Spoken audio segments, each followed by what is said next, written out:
Voy a leer en el Salmo 51 y les pido que por favor nos pongamos de pie para la lectura de este Salmo y vamos a leer desde el versículo 1 hasta... Leería todo el Salmo, pero vamos a leerlo hasta el versículo 14. Y dice así la palabra del Señor. Ten piedad de mí, oh Dios, conforme a tu misericordia, conforme a la multitud de tus piedades, borra mis rebeliones. Lávame más y más de mi maldad, y límpiame de mi pecado. Porque yo reconozco mis rebeliones y mi pecado siempre está delante de mí. Contra ti solo he pecado y he hecho lo malo delante de tus ojos, para que seas reconocido justo en tu palabra y tenido por puro en tu juicio. He aquí en maldad he sido formado y en pecado me concibió mi madre. He aquí tú amas la verdad en lo íntimo, y en lo secreto me has hecho comprender sabiduría. Purifícame con hisopo y seré limpio. Lávame y seré más blanco que la nieve. Hazme oír gozo y alegría, y se recrearán los huesos que has abatido.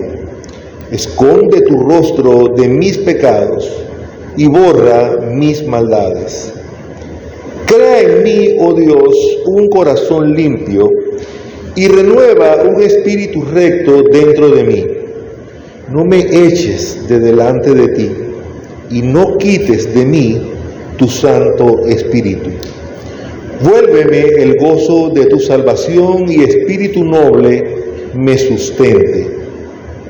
Entonces enseñaré a los transgresores tus caminos, y los pecadores se convertirán a ti. Líbrame de homicidios, oh Dios de mi salvación.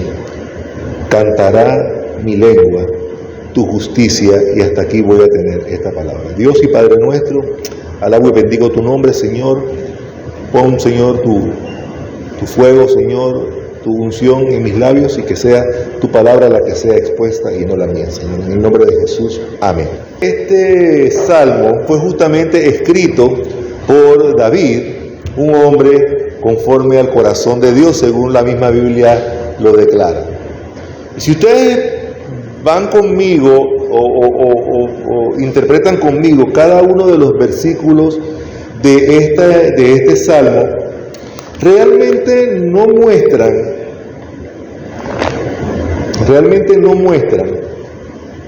qué es o no muestra el comportamiento o el sentir de lo que nosotros, como en nuestro juicio humano, pudiéramos considerar moralmente limpio o digno de ser considerado un hombre conforme al corazón de Dios.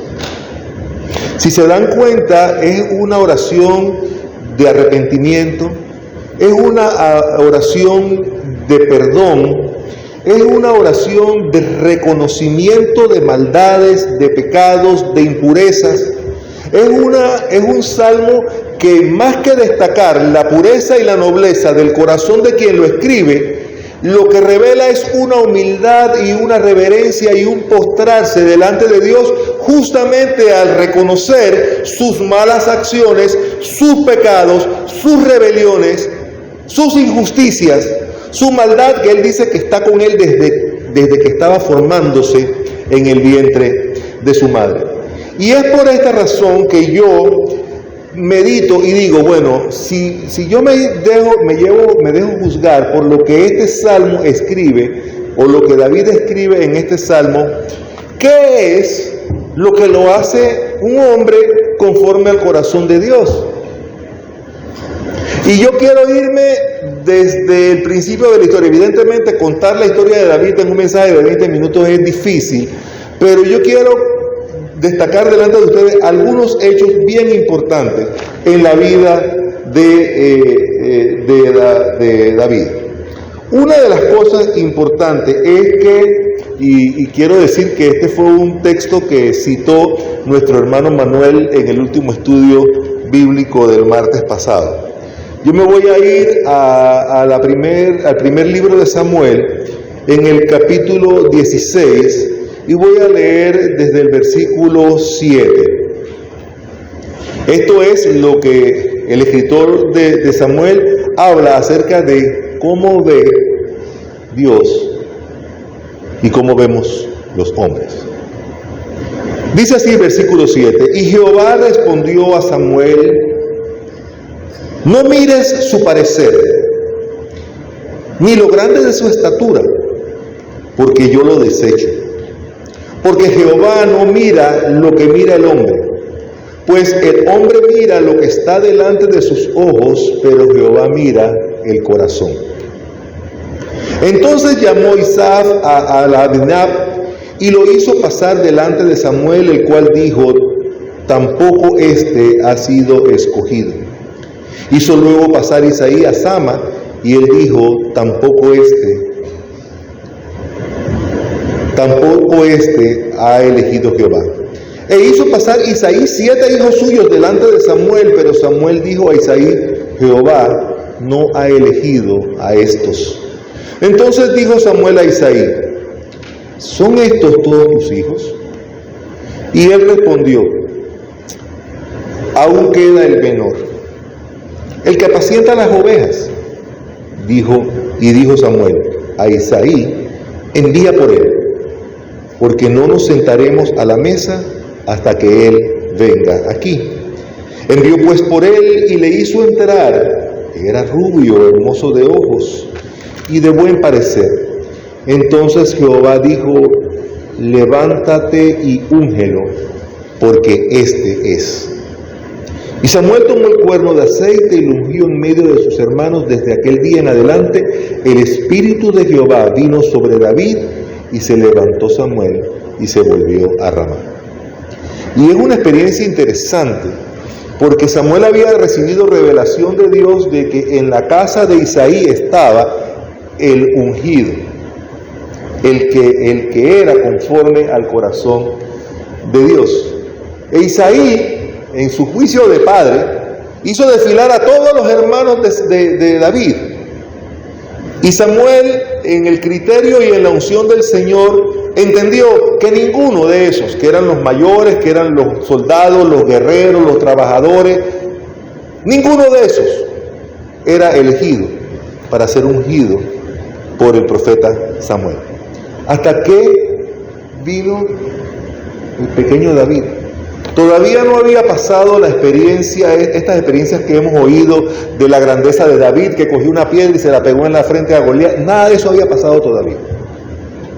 Simple y sencillamente David era el menor y estaba encargado de apacentar las ovejas afuera.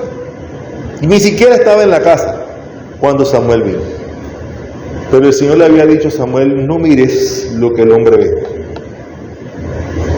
Dios no mira lo que el hombre ve. Entonces, por alguna razón, David fue escogido, elegido y ungido como destinatario o heredero o designado de Dios para servir como rey de Israel. Y recuerden que para este tiempo ya Saúl era rey. No es que estaban apenas buscando. Ya Saúl, el primer rey de Israel, ya estaba ocupando su puesto como rey. Sin embargo, Samuel recibe esta visión y esta orden de Dios de buscar y de encontrar al ungido de Dios, un hombre conforme al corazón de él.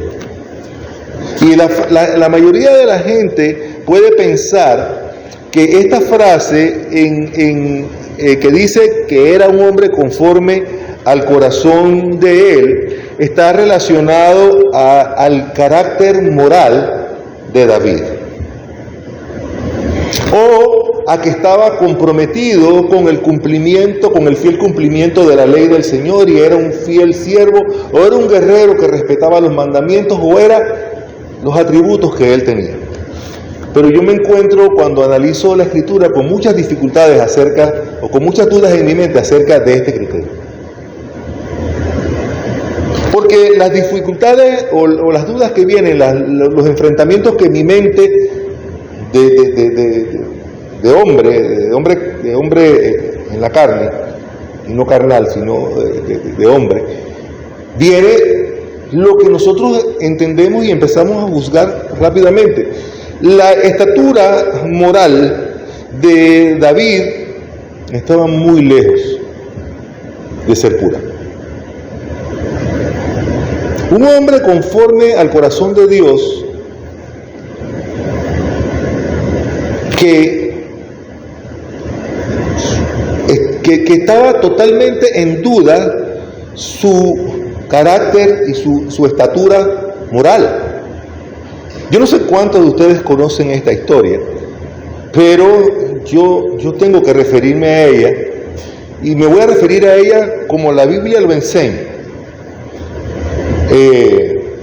Era un hombre que se atrevió después que había sido ungido y puesto en su posesión como rey, se atrevió a desear la mujer de su prójimo, a cometer adulterio con ella, a mandar a asesinar al esposo de ella para encubrir su pecado.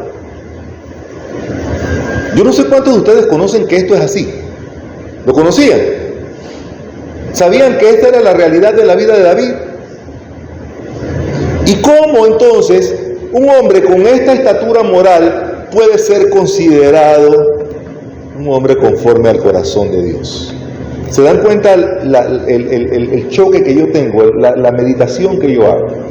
Por otra parte también, pues yo llegué a pensar, bueno, probablemente sea porque pues él era un hombre que estaba comprometido con los caminos de Dios, porque demostraba su fidelidad a Dios, porque nunca se involucró en idolatría. Y yo me quedo pensando, bueno, ¿sería David realmente el ejemplo a seguir en esto? Todas estas cosas que acabo de mencionar formaban parte de la vida de David. Pero la historia bíblica muestra otras personas, otros personajes con un compromiso con la palabra de Dios que a la vista de lo que uno lee tienen mucho más valor y mucha más estatura y mucho más valor que el comportamiento de David. Durante los reyes de Israel hubo dos reyes, específicamente recuerdo, creo que era Josías y no sé si Ezequías era el otro, que defendieron a capa y espada la adoración a Dios y desecharon la idolatría y mandaron a destruir inclusive altares de idolatría de los pueblos que ellos estaban gobernando y en medio de los cuales estaban viviendo. Y mostraron mucho coraje. Y con respecto al cumplimiento y a la obediencia y al respeto de los mandamientos de la ley de Dios, también puedo encontrar personajes que para mí, a la luz de lo que yo leo, podrían significar una estatura superior a la de David. Puedo mencionar, por ejemplo, uno que me llama mucho la atención, que nunca le he encontrado ni una falta, ni una tacha, ni nada en lo que la vida cuenta. Estoy hablando del profeta Daniel.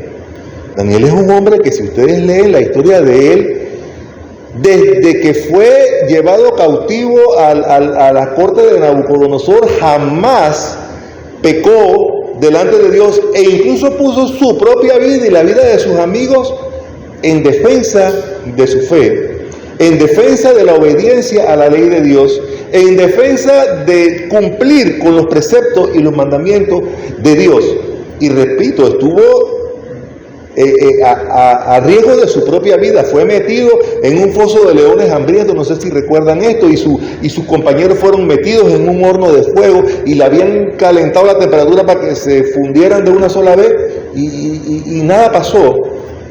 Y esta fue una acción en la que Dios honró la obediencia de estas personas. Por eso para mí Daniel es un personaje dentro de la Biblia que inclusive desde el punto de vista de fidelidad, de compromiso, de obediencia a la ley de Dios, podría, y lo digo con temor y temblor, pero podría estar en un nivel superior al de David. Pero ninguno de estos que he mencionado, ni Ezequías, ni Josías, ni Daniel, ni sus amigos, ninguno de ellos es considerado en la Biblia, o es llamado en la Biblia, un hombre conforme al corazón de Dios. Sin embargo, David sí. Y es interesante porque David hace un juicio sobre sí mismo cuando es confrontado con el profeta Natán. Yo no sé si ustedes recuerdan esa experiencia también. Yo quiero leerla para ustedes porque para mí es tan importante lo que la Biblia enseña. Voy a irme a 2 Samuel, capítulo 12. 2 Samuel, capítulo 12. Voy a leerlo rapidito porque aunque la lectura es larga, es importante que entendamos qué fue lo que pasó. Ya yo les conté, pero voy a decirles lo que la Biblia dice acerca del juicio que David hace sobre sí mismo al confrontarse con esta situación. Dice 2 Samuel capítulo 12, Jehová envió a Natán a David, y viniendo a él le dijo, había 2 hombres en una ciudad, el uno rico y el otro pobre. El rico tenía numerosas ovejas y vacas, pero el pobre no tenía más que una sola corderita que él había comprado y la había criado y que había crecido con él y con sus hijos juntamente, comiendo de su bocado, bebiendo de su vaso, durmiendo en su seno, y la tenía como a una hija. Y vino uno de camino al hombre rico, y éste no quiso tomar de sus ovejas y de sus vacas para guisar para el caminante que había venido a él, sino que tomó la oveja de aquel hombre pobre y la preparó para aquel que había venido a él. Entonces se encendió el furor de David en gran manera contra aquel hombre y dijo a Natán, vive Jehová, que el que tal hizo es digno de muerte. Y debe pagar la corderita con 4 tantos porque hizo tal cosa y no tuvo misericordia. Y entonces Natán dijo a David, tú eres aquel hombre. Así ha dicho Jehová, Dios de Israel, yo te ungí por rey sobre Israel y te libré de la mano de Saúl, y te di la casa de tu señor y las mujeres de tu señor en tu seno, además te di la casa de Israel y de Judá, y si fuera poco, te habría añadido mucho más. ¿Por qué pues tuviste en poco la palabra de Jehová, haciendo lo malo delante de sus ojos? Y Urías, Eteo, heriste a espada y tomaste por mujer a su mujer, y a él lo mataste con espada de los hijos de Amán, por lo cual ahora no se apartará jamás de tu casa la espada, por cuanto me menospreciaste y tomaste la mujer de Urías Eteo para que fuese tu mujer. Así ha dicho Jehová de los ejércitos. Miren estos juicios. He aquí yo haré levantar el mal sobre ti de tu misma casa, y tomaré tus mujeres delante de tus ojos, y las daré al prójimo, el cual yacerá con tus mujeres a la vista del sol. Porque tú lo hiciste en secreto, mas yo haré esto delante de todo Israel a pleno sol. Y dijo David a Natán, pequé contra Jehová, y Natán dijo a David, también Jehová ha remitido tu pecado, no morirás. Mas por cuanto con este asunto hiciste blasfemar a los amigos de Jehová, el hijo que te ha nacido ciertamente morirá. Y la historia continúa, y después más adelante, cuando le dan, viene la historia que les conté de que él se puso en ayuno y cilicio. Cuando le dieron la noticia que el hijo había muerto, levantó, comió y se puso de pie nuevamente. Y su mujer, la ex mujer de Urías, volvió a quedar embarazada. Y este hijo que nació de Betsabé, dice, y consoló David a Betsabé su mujer, llegándose a ella, durmió con ella, y ella le dio a luz a un hijo, y llamó su nombre Salomón, al cual amó Jehová. Otro hijo de la mujer del protagonista de este adulterio fue justamente la madre de Salomón, dice la Biblia, que no ha habido otro rey con más esplendor, ni siquiera David, porque no le fue permitido la construcción del templo, sino a Salomón, el hijo de esta experiencia. Entonces vuelvo al punto. Si todo este juicio está cayendo sobre David, ¿qué es entonces lo que lo hace un hombre conforme al corazón de Dios? Que está siendo condenado a castigo, que de su propia casa, los que conocen la historia bíblica saben que sus propios hijos se rebelaron contra él, que tuvo una guerra contra su hijo en disputa del trono de Israel. Y tuvo inclusive que sepultar, después que lo venció en batalla, tuvo que sepultar a su propio hijo. Hubo guerras y tantas disfunciones familiares en la vida de David, porque él era el rey, él podía tener la mujer que quisiera, él podía hacer, desde el punto de vista de su mandato, podía hacer lo que quisiera, era el rey. Pero pecó delante de los ojos de Dios y Dios envió este juicio que acabo de leer y este castigo. Entonces regreso a la pregunta: ¿es este un hombre conforme al corazón de Dios?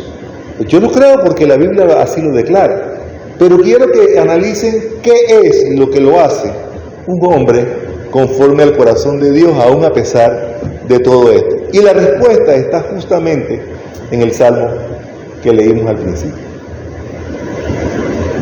Porque los hombres que tuvieron o que recibieron juicios severos de Dios jamás mostraron un arrepentimiento en su corazón y un deseo y un pesar y una carga por el pecado que habían practicado y que sabían que estaba delante de ellos. Mas David, y esto es lo que yo creo que lo hace un hombre conforme al corazón de Dios, David ni siquiera pone una excusa, ni siquiera da una explicación. Otras personas personajes bíblicos que han sido enfrentados con experiencias de pecado, generalmente traen una excusa desde el primer pecado. ¿Por qué comiste? Porque la serpiente me tentó. ¿Por qué? Porque mi mujer, la mujer que me diste. A mismo Saúl le preguntan: ¿por qué hiciste lo que hiciste cuando hizo el sacrificio inapropiado? Dice: es que tú te estabas demorando y yo tenía que hacerlo. Siempre existe como una tendencia a explicar el por qué estamos siendo enfrentados delante de la palabra de Dios ante nuestras malas acciones, ante nuestro pecado y ante las injusticias, hablando de injusticias delante de la justicia de Dios, de la cual nosotros somos partícipes. Y créanme, hermanos, yo no me estoy parando aquí delante de ustedes para decirle que yo sí lo soy. Al contrario, Dios me libre. Los que conocen mi vida saben que yo estoy lejos, pero lejísimo, far, bien lejos de ser un siervo perfecto delante de Dios. Pero a lo que aspiro es a tener un poquito de esta característica que David practicó y puso delante de Dios. ¿Y cuál es la actitud? Justamente la actitud de sentirse total y absolutamente responsable, sin excusas delante de Dios, con un arrepentimiento genuino. Una vez que escuché a un predicador, nosotros conocemos de la palabra de Dios que dice que no hay pecado tan grande que Dios no lo pueda perdonar y no lo pueda sanar. Pero Dios no lo hace automáticamente. Dios lo hace porque aquel que ha transgredido la ley de Dios, que ha pecado contra Dios, viene delante de Dios con un arrepentimiento genuino y un deseo y una declaración de que no me lo merezco, soy un pecador delante de ti, límpiame por lo que más quieras, libérame de esto. Y un hombre conforme al corazón de Dios, como lo es David, lo que declara, y con esto voy a terminar, es lo que leímos en el Salmo. Y si ustedes van conmigo, lo voy a volver a leer de nuevo, y con esto voy a terminar la predicación de hoy. Es para que ustedes entiendan punto por punto qué es, en dónde radica esta comunión íntima entre David y Dios que lo hace digno de ser llamado un hombre conforme al corazón de Dios. No su altura moral, no su cumplimiento de la ley, sino la actitud de su corazón delante de Dios ante el pecado. Y si nosotros no somos capaces de reconocer que hemos pecado y que hemos fallado delante de Dios, entonces estamos un poco lejos de ser considerados hombres y mujeres con un corazón o conformes al corazón de Dios. Lo que Dios quiere es un corazón arrepentido, un corazón humillado. Y entonces el testimonio y la experiencia de David, que a mi juicio lo eleva a la categoría de un hombre conforme al corazón de Dios, es este salmo que leímos. Porque este salmo él lo escribe justamente después de haber recibido este juicio tan severo que él recibió de labios del profeta Natán al ser confrontado con su propio pecado. Y lo voy a volver a leer. Dice así: ten piedad de mí, oh Dios, conforme a tu misericordia. Ni siquiera consideres, dice David en pocas palabras, ni siquiera consideres lo bueno que yo soy o lo obediente que yo soy, conforme a tu misericordia. ¿Y cómo es la misericordia de Dios? ¿La podemos entender? ¿La podemos cubrir? ¿Podemos dimensionarla? Ten piedad de mí, oh Dios, conforme a tu misericordia. Y continúa: conforme a la multitud de tus piedades, borra mis rebeliones, lávame más y más de mi maldad y límpiame de mi pecado. No dice, es que ese día no había almorzado, es que ese día, no sé por qué, tú permitiste que yo saliera al balcón y viera a esta mujer desnuda bañándose ahí en el patio ajeno. Él no entra en ninguna explicación. Él simple y sencillamente dice: Señor, conforme a la multitud de tus piedades, borra mis rebeliones y lávame más y más de mi maldad y límpiame de mi pecado. Y continúa diciendo más allá todavía: porque yo reconozco mis rebeliones y mi pecado está siempre delante de mí. ¿Usted ve algún gesto de justificación por parte de David en cuanto a esto? Decía yo que había escuchado una vez a un predicador que hablaba sobre la inmensidad del alcance del perdón de Dios y que no hay pecado que Dios no pueda perdonar. Pero evidentemente hay uno que no. Dirán que yo estoy diciendo algo que no es bíblico, pero hay uno que no. ¿Cuál es el pecado que Dios no perdona? Sí, pero ¿qué cosa es la blasfemia contra el Espíritu Santo de Dios? El pecado que Dios no perdona es el pecado que el hombre no reconoce. No sé si se dan cuenta de esto. Dios es capaz de perdonar cualquier pecado, por inmenso que sea, por grande que sea. Pero si el hombre no se arrepiente y no lo reconoce y no lo confiesa y no lo declara delante de Dios, Dios no lo perdona. Y no es porque Dios no tenga el poder de perdonarlo, es porque Dios, el hecho de no reconocer la infinitud, si esa palabra existe, lo infinito de la misericordia y el amor de Dios, entonces estamos blasfemando contra Él porque le estamos diciendo en pocas palabras: mi pecado es más grande que tú. Y con esto estamos blasfemando contra Dios, porque le estamos diciendo a Dios: yo pequé, y tú, con toda tu divinidad, y con todo tu poder, y con toda tu maldad, no eres capaz de perdonar mi pecado. Eso es lo que estaríamos declarándole. Pero aquel, por más vil que sea su pecado, viene delante de Dios y lo confiesa, y Dios, que sí conoce el corazón, sabe si es una confesión de arrepentimiento y una confesión genuina, Él es capaz de perdonarlo. Y esta es la experiencia que David practica delante de nosotros. Dice: mi pecado siempre está delante de mí. Versículo 4: contra ti, Contra ti solo he pecado y he hecho lo malo delante de tus ojos, para que seas reconocido justo en tu palabra y tenido por puro en tu juicio. He aquí, en maldad he sido formado y en pecado me concibió mi madre. Cero justificación, cero explicación. Simple y sencillamente: Señor, te fallé, no soy digno de nada, vengo delante de ti y te suplico, te ruego, te imploro que mires mi corazón arrepentido y que me limpies. Y ante esa declaración del hombre es que la palabra dice: no hay pecado que Dios no pueda perdonar, porque un corazón como este Dios nunca lo va a echar a un lado. Dice el versículo 6: he aquí tú amas la verdad en lo íntimo y en lo secreto me has hecho comprender sabiduría. Él reconoce las bendiciones que Dios ya le había dado.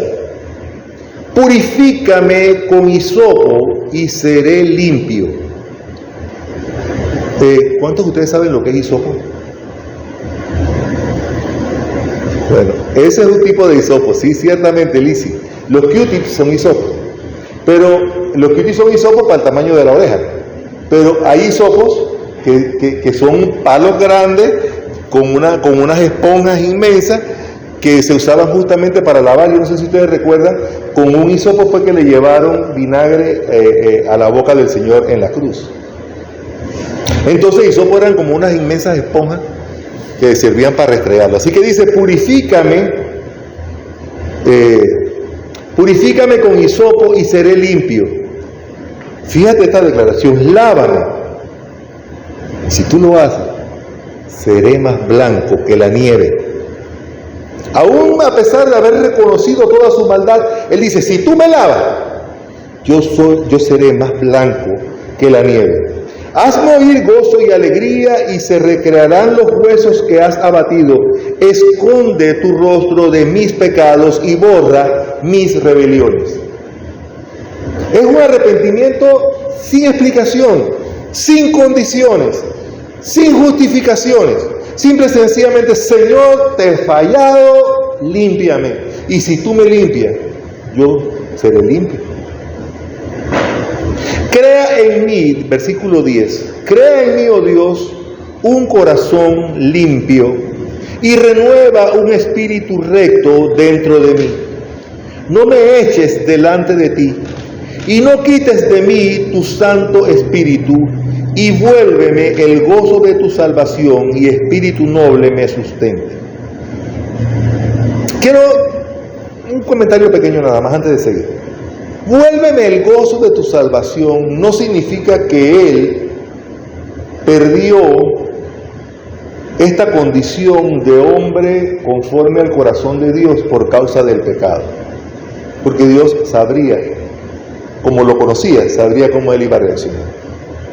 Pero vuélveme el gozo significa: Señor, yo soy tu hijo, yo he sentido tu protección, yo he sentido tu mano, yo he sentido tu guía, tu guianza, tu sanidad, tu dirección. Yo he sentido eso a lo largo de mi vida, pero he pecado y estoy triste.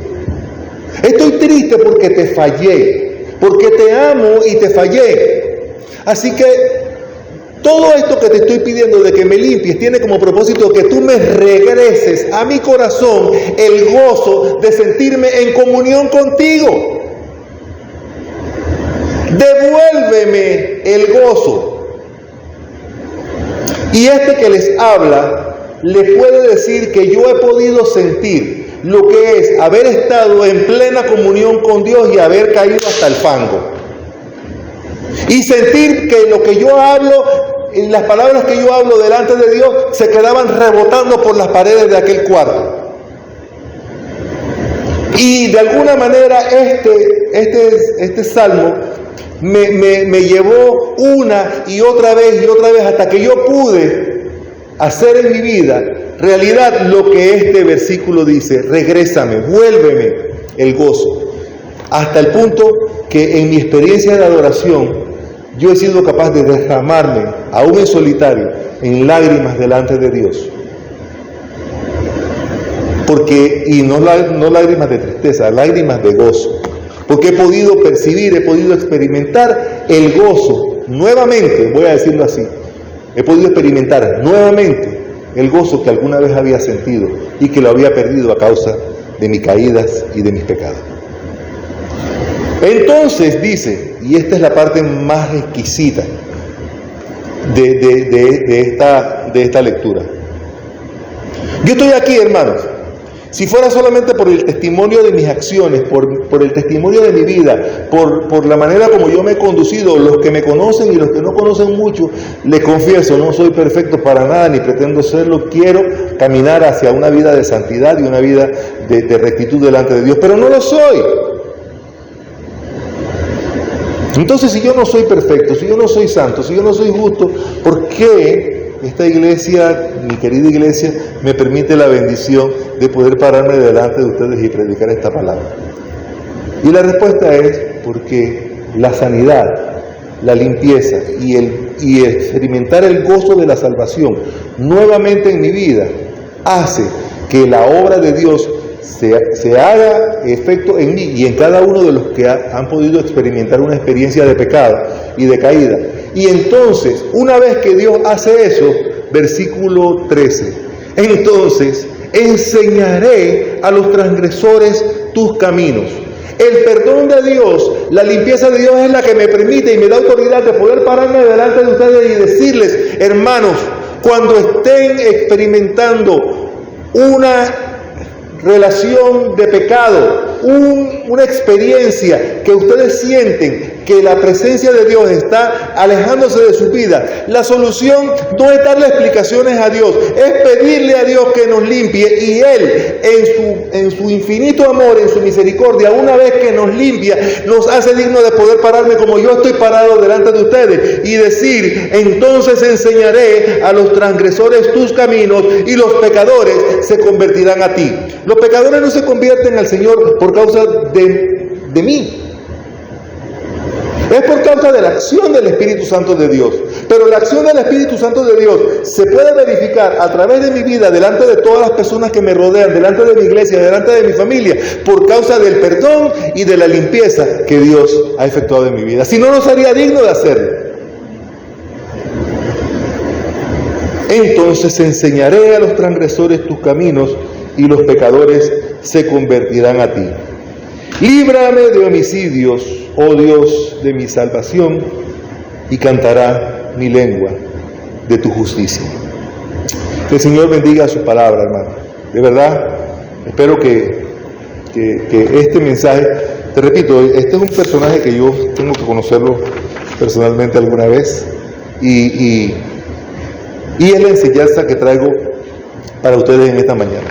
Un hombre conforme al corazón de Dios no es un superdotado, no es un santo que anda caminando por ahí como Michael Jackson, que parece que camina y bailando y parece que flotara en el aire, como que no pisara la tierra.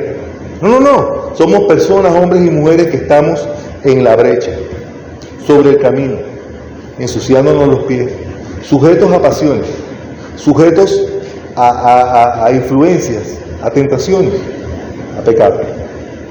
Pero lo que nos hace dignos de presentarnos delante de Dios y delante de ustedes para enseñar sus caminos y para hacer que pecadores se conviertan a Él es no mis buenas acciones, es la obra de Dios, el amor de Dios que me limpia y que es capaz de limpiarme solamente por el hecho de que podemos venir delante de Él con un corazón arrepentido, pidiendo perdón a Dios sin justificaciones, sin explicaciones, sin mediar algo que justifique nuestra mala acción. Simple y sencillamente, Señor, te he fallado, límpiame. Señor, he pecado, lávame.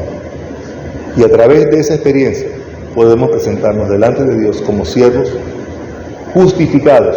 Fíjense que esta palabra la usé hace un tiempo, justificados, no justos, justificados. Que Dios les bendiga, hermanos.